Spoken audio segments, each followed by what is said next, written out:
여러분 안녕하세요. 오늘은 계속하여 워킹데드 시즌4의 1화를 소개드릴 건데요.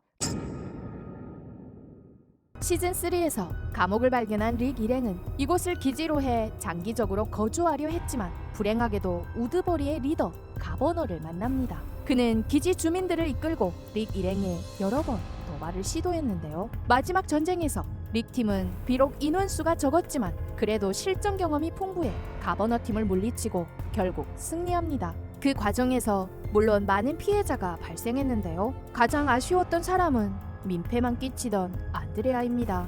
많은 일을 겪으며 릭도 이젠 마음을 열어 우드버리 기지의 주민들을 감옥으로 데리고 돌아와 잘 지내보려 합니다. 그러나 이런 평화로운 날들이 또 얼마나 지속될지는 아무도 모르는데요. 1화 시작할게요.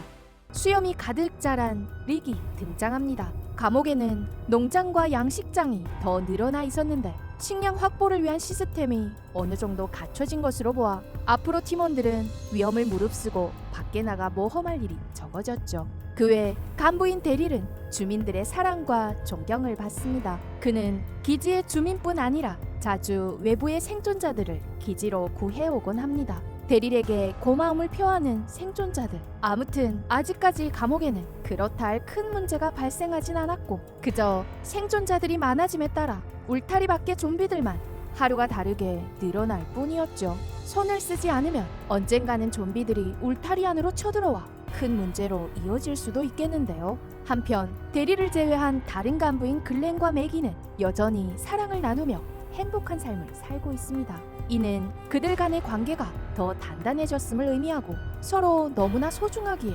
위험해지는 것이 두려워져만 가는 이들. 또 이 평온한 삶 속에서 사람들은 각자 자기 짝을 찾았는데요. 타이리스는 카렌과 순진무구한 매기의 여동생 베스는 잭과 사귀게 됩니다. 그의 정찰팀은 외부로 나가 물자를 구해오곤 했는데 그 속에는 데릴과 글렌, 흑인 남매와 잭, 그리고 새로운 인물 밥이 있습니다. 한 슈퍼마켓에 도착한 그들은 물자를 챙겨 기지로 돌아가려 하는데 그런데 카메라 앵글이 천천히 옥상을 향합니다. 마트 옥상에는 추락한 헬리콥터와 한 무리 좀비가 있었죠. 불안한 예감이 드는데요. 이 시각 마켓에서 술 한 병을 손에 들고 생각에 잠긴 밥 다시 제자리에 돌려놓는데요. 그런데 이때 진열대가 넘어지며 발에 밥이 깔립니다. 큰 문제가 아니라 다행이지만 시끄러운 소리로 인해 옥상의 좀비들이 소리가 난 방향을 따라 한꺼번에 몰려드는 바람에 썩은 지붕은 순식간에 붕괴되고 좀비들은 하나둘 옥상에서 마트 안으로 떨어져 내려왔죠. 이 돌발 사건에 일행은 순간 어찌할 바를 몰라 당황해했지만 하나둘 계속하여 공중에서 떨어져 들어오는 좀비들의 경험이 풍부한 팀원들은 대응해 나서고 위험하긴 해도 아직까진 다친 사람이 없습니다. 헬리콥터가 언제 무너져 내릴지 모르는 상황에 신속히 마트를 벗어나려는 일행. 그런데 이때 잭이 좀비의 다리를 잡힌 채 물리고 맙니다. 아무 도움을 줄 수 없어 어쩔 수 없이 일행은 신속히 대피하고 불쌍한 잭은 이렇게 죽습니다. 그렇다면 리더인 릭은 정찰팀을 돕지 않고 무엇을 하고 있을까요? 노인과 함께 돼지를 기르거나 밭을 가꾸고 있네요. 일부러 죽이고 싸우는 것을 피하려는 것 같은데요. 이어 감옥 근처에 간 릭은 설치해둔 덫에 동물 같은 것이 잡혔나 확인해보지만 동물은커녕 오히려 한 생존자를 만납니다. 그녀는 릭에게 안전한 기지를 물으며 남편과 자신을 거둬달라 부탁하죠. 그런데 여러분들도 알다시피 인간이 얼마나 사악한지 잘 아는 릭은 새로운 생존자를 만나면 꼭 3가지 질문을 하도록 규칙을 정해놓고 답을 잘하면 거두기로 했는데요. 확인하기 위해 그녀와 함께 그녀 남편을 만나러 가는 릭. 그녀는 릭을 데리고 한 수경지로 갑니다. 그러나 그곳에는 그녀 남편이 없었는데요. 대체 어찌된 일일까요? 이때 생존자가 칼을 들고 릭을 공격하고 릭은 그녀의 공격을 피합니다. 알고 보니 그녀 남편은 이미 죽어 좀비가 되었고 릭을 이곳에 데리고 온 이유는 좀비 남편에게 사람을 먹이기 위한 것이었죠. 이미 미쳐버린 생존자는 결국 칼로 벅부를 찔러 생을 마감하는데요. 죽기 전 그녀는 릭이 한 3가지 질문에 답합니다. 첫 번째, 몇 마리 좀비를 죽였는지, 두 번째, 사람 몇을 죽였는지. 그녀는 딱 한 사람, 자신이라 답합니다. 세 번째, 그 이유를 묻는 릭에 그녀는 어떤 일은 일단 발생하면 돌이킬 수 없는 것이라 말하고는 숨을 거둡니다.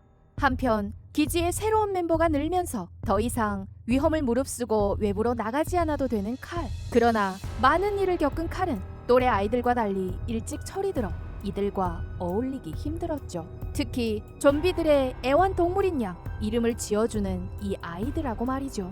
이날 그래도 함께 어울리려 캐롤이 진행하는 독서 모임에 참여한 칼. 그런데 캐롤은 아무도 없을 때 몰래 아이들에게 칼 쓰는 법을 가르치며 좀비들을 어떻게 죽이는지 시범해 보입니다. 그것을 칼이 보게 됐죠. 이와 동시에 감옥에 돌아온 릭은 생각이 많아집니다. 기르던 돼지마저 갑자기 죽어버려 불길한 예감이 엄습했죠. 릭은 아까 전 발생한 일을 노인에게 말합니다. 일전에 릭도 아내 로리의 죽음에 자아를 상실한 채 정신을 차리지 못했는데요. 극복하지 못했다면 릭도 그 여성처럼 자살했을지 모릅니다. 이때 물자를 찾아 나섰던 팀원들이 감옥에 돌아오고 데릴은 베스를 찾아가 잭이 사고를 당한 일을 그녀에게 알립니다. 그러나 의외인 것은 베스는 슬퍼하지도 눈물을 흘리지도 않았고 오히려 속상해하지 말라며 데릴을 위로해줍니다. 생사 이별을 경험하며 베스는 더 이상 예전에 자살 시도하던 그 나약한 소녀가 아니었는데요. 결말에 어딘가 아파 보이는 한 소년이 샤워를 하려다 갑자기 쓰러지고 얼마나 지났을까 다시 좀비가 되어 깨어나는데요. 무방비 상태의 팀원들은 적시에 이 비극의 발생을 막을 수 있을까요? 시즌4의 1화는 이렇게 끝이 납니다.